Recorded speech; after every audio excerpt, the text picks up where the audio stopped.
Well, we are moving on from talking allergies into welcoming a new cat into your home. And I know it can be an exciting journey, but it definitely is a bit of a delicate process, especially when it comes to kids and even other pets. Now, from setting up a safe and cozy space to just ensuring everyone bonds in a smooth way, there's a lot to consider here. So we brought in veterinarian Dr. Vince Botha, who's going to be sharing some expert advice on how to make this transition just as smooth and seamless as possible. Doc, thank you for being here again. Absolute pleasure. I really thought you were going to bring always. me a cat, you know? No, not this time? Not this time. Not in your pocket? I think keeping a cat still for a whole interview might be a bit of a challenge. 100%. We'd be running around the whole studio. Well, let's get straight into this because I recently had to welcome in a cat that found me, because sometimes they do that, into my home, and I've got a Yorkie. So that introduction period took a little while, but it was almost necessary before we get into having a harmonious home with everybody there. So what are the first steps a pet owner should take? So the thing I try to encourage when I chat to people, especially when they bring a kitten in for the first time, is just to try and get people to understand that it's a fairly unnatural environment for the cat and the dog, or even the cat and the people, to be in initially. We'll find that sort of rhythm, and cats are so adaptable, but you need to understand in the beginning that you need to try and make it as natural as possible, in the sense that cats like to have their own space, and so creating a safe space for them that is only their space is really, really important. And that safe space needs to be the place where they have their food, needs to be the place where their litter box is, and then obviously a place where they can sleep.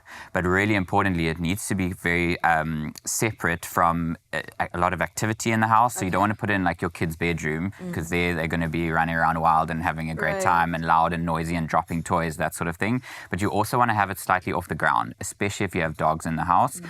They need sort of elevated safe spaces that they can get to, and so that when they need their timeouts, but their timeouts need to be in an area where they don't feel threatened. And cats are still quite closely related to their wild ancestors. And so they do sort of have that instinct to protect themselves, to mask sort of any kind of fear behavior as much as they can, until they lash out, and then we all panic about whether the cat's ever going to survive in our house. Absolutely. And I mean, I've seen moments like that happen between my little Yorkie and my cat as well. And it got me so scared, because I was like, oh, I thought we were all adjusting well here. I mean, look at my Yorkie. So cute. Oh my gosh. 9 years old. He turned in June. Crazy business. But they're both small creatures. So I think that kind of helped. He's also quite a passive dog, and the cat's a bit more feisty. So the balance was there. But on the adjustment front, what can we actually do? So you said elevate off the ground. Is there anything else that we could incorporate? Yeah, so there are sort of medical options in terms of pheromones. So we use pheromone impregnated either collars or even diffusers. You get like diffusers that you plug into the wall, and that can be placed in the safe space. You get sprays as well that you can put in their sort of safe zone. And those can make quite a big difference just in terms of making the cat just more amenable to the changes in the environment. It kind of simulates the mother-kitten bond a little bit with the pheromones, and it's quite a clever sort of, I guess, like technology in it's like a essence. Hack, and it can make a huge difference, especially if you're moving to a new environment or a new house, and then you keep the sort of pheromones in the areas where they will have a safe zone, and it just makes them so much more amenable to the changes. Absolutely. Speaking about changes, I mean, if you invite a kitten into an environment with children, I feel like that could be quite a challenge on both ends. So do you have any tips with that when it comes to that? So I think it's really important with children. First of all, I always think it's a good idea, if you've got a child and you want them to get a pet, it's always a good idea to get them to go and either visit people who have pets, or even ask someone if you can look after their pet while they're away or something like that, and give your child the chance to, or give yourself the chance to see how your child really bonds with that pet. Make them pick up the poo and clean the litter box and do the feeding and all of that kind of thing, just to get an idea of whether your kid really is ready for a pet, or your pet, I don't know. But the key is also just making sure that the children also understand the fragility of the pet, and how to be careful and cautious about caring for them, and that they really, really understand the safe zones, and the safe zones are not the areas where the child is allowed to approach the pet, because then the pet always has a space they can escape to when they need a little break. And you'll know then how your pet's coping by how often he needs to go to his safe zone. So it gives you a really nice insight if you make sure those are separate spaces. And sometimes with a kid, it's also easy because you can actually make your safe zone almost on top of a cabinet. There's a couple of steps to get on top of the cabinet, and then the kid can't actually get to the pet at all. I hear parents saying, "Can I also get a safe zone, please, dog?" That's a different consultation fee. But let's get into vaccinations for new kitties. How do we protect them in that regard? So the easiest thing to do is to actually just take your cat in when you first get a kitten, take them into a vet for a health check. Let the vet have a look at what they've had so far. It depends where they've come from. If they come from welfares, they may have had a sort of a rapid vaccination protocol, because obviously we need to get them vaccinated before we can home them, which is not a problem. It's just a matter of then assessing what they've had and what they now still need or don't need when they need their next vaccine. So vaccines for cats are yearly things, so you do need to keep up with that yearly, and for your dogs. But it's important to just get the vet to assess. So it's quite tricky to advise in terms of it really depends on how the protocols have been structured right from the beginning, as to what exactly they need to do. And it creates a lot of confusion. People kind of like, I got a cat like 3 years ago and the vet didn't tell me to do this, so what do I do now? Or I didn't need to do that.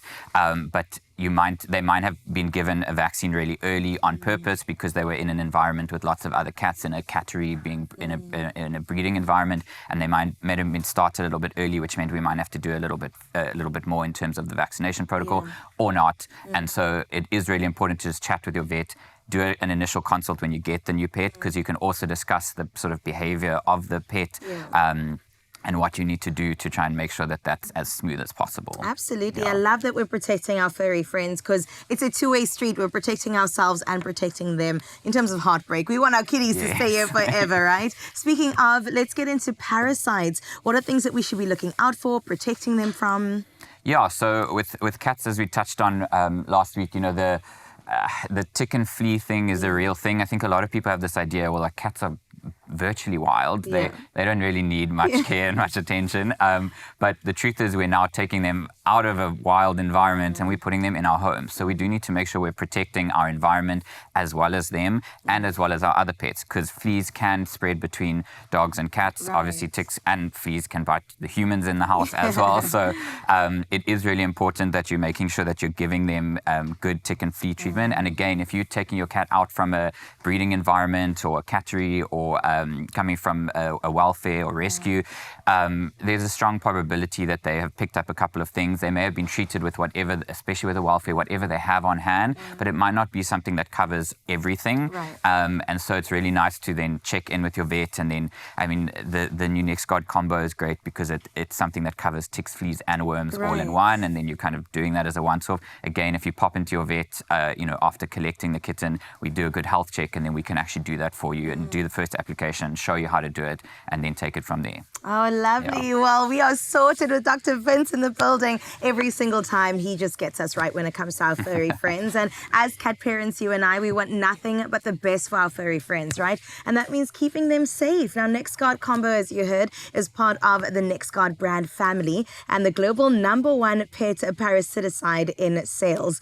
Now, it's the only broad spectrum protection for cats, targeting everything from fleas, ticks, mites, as well as tapeworms. You also have roundworms, hookworms, lungworms, and even heartworm disease all in one. It is easy to use. It's a monthly topical solution just for you. Now, whether you have a tiny kitten of just about 8 weeks old or a proud mama cat or man, NEXGUARD Combo is designed to keep them healthy and also happy, so you can enjoy more cuddle moments without any worries. And that is what we all want, right?